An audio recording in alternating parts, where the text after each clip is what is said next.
नमस्कार। 5 महीने पहले सुशांत सिंह राजपूत की मौत हुई।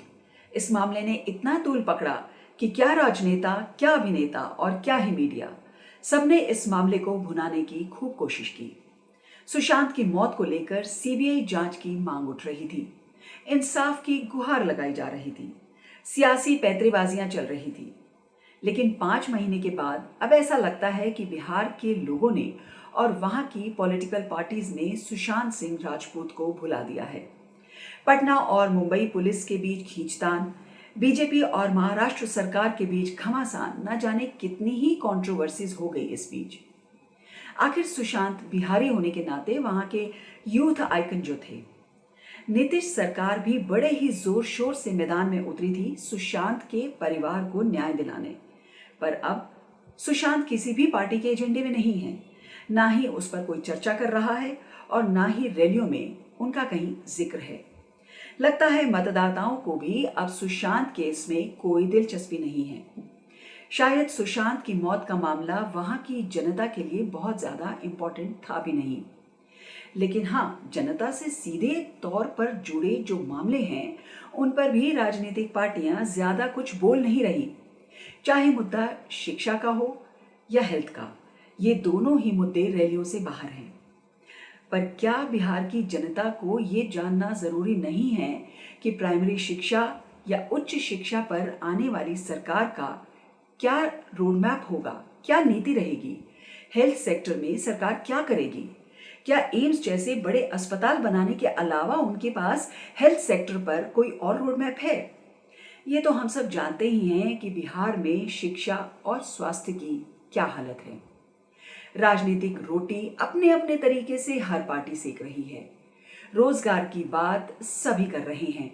कोई 10 लाख नौकरी देने की बात कर रहा है तो कोई 19 लाख। पर सवाल ये उठता है कि जब ढंग की शिक्षा ही नहीं होगी तो नौकरी कैसे मिलेगी?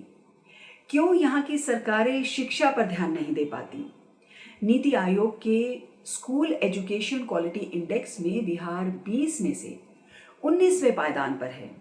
स्कूल एजुकेशन क्वालिटी इंडेक्स के मुताबिक ये रैंकिंग दी गई है कि कितने बच्चों को शिक्षा मिल रही है, कितने बच्चे स्कूल जा पा रहे हैं, स्कूल का इंफ्रास्ट्रक्चर कैसा है, स्कूल में फैसिलिटीज किस तरीके की हैं, क्या लड़कियां भी लड़कों के समान स्कूल जा पा रही हैं?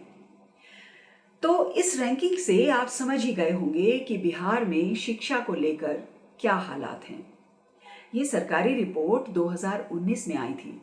इस रिपोर्ट में ये भी लिखा गया है कि 2015-16 के मुकाबले 2019 में कुछ सुधार हुआ है। अगर ये सुधार की स्थिति है तो वहां के बच्चों का भविष्य राम भरोसे ही है। केंद्र सरकार की रिपोर्ट और मानक संस्थानों की जांच में बिहार हेल्थ केयर सेक्टर में भी सबसे नीचे ही है। स्वास्थ्य मंत्रालय द्वारा तय मानक प्रति 1000 आबादी पर हेल्थ केयर सेक्टर में बिहार सबसे आखिरी पायदान पर है। बिहार में डॉक्टर मरीज रेशियो पूरे देश में सबसे खराब है। जहां विश्व स्वास्थ्य संगठन के नियमों के अनुसार प्रति 1000 की आबादी पर एक डॉक्टर होना चाहिए, बिहार में ये लगभग 3000 की आबादी पर एक डॉक्टर है। ग्रामीण इलाकों में तो स्थिति और भी खराब है, जहां प्रति 17,685 व्यक्तियों पर महज एक डॉक्टर है। सरकारी आंकड़ों से ये साफ है कि यहाँ की मौजूदा सरकार ने हेल्थ सेक्टर में कितना काम किया होगा। अब आपको बताएं कि पीएम की अध्यक्षता में नीति आयोग ने सस्टेनेबल डेवलपमेंट गोल 2019-20 की रिपोर्ट जारी की थी। इसके सभी पैमानों पर नीतीश सरकार के नेतृत्व में बिहार फिसड्डी ही साबित हुआ है। रिपोर्ट के मुताबिक बिहार में सबसे अधिक गरीब हैं। 33.74% आबादी बीपीएल की है। 4.2% करोड़ लोग बीपीएल के हैं। 12वीं कक्षाओं में स्कूल छोड़ने वालों की संख्या तकरीबन 40% है। प्रशिक्षित स्कूल टीचर 26% हैं। बिहार में उच्च शिक्षा में एनरोलमेंट 13.6% है। शौचालय सबसे कम है बिहार में। तकरीबन 8000 स्कूलों में शौचालय हैं ही नहीं। राज्य के 42% कुपोषण के शिकार हैं।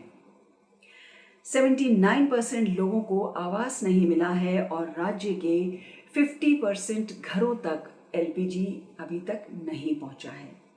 राज्य के 40.5 लाख मजदूरों को काम नहीं मिला है। ये सभी सरकारी आंकड़े हैं जो हमने आपको बताए हैं। अब आप खुद ही सोचिए, समझिए कि बिहार क्यों आगे नहीं बढ़ता। धन्यवाद।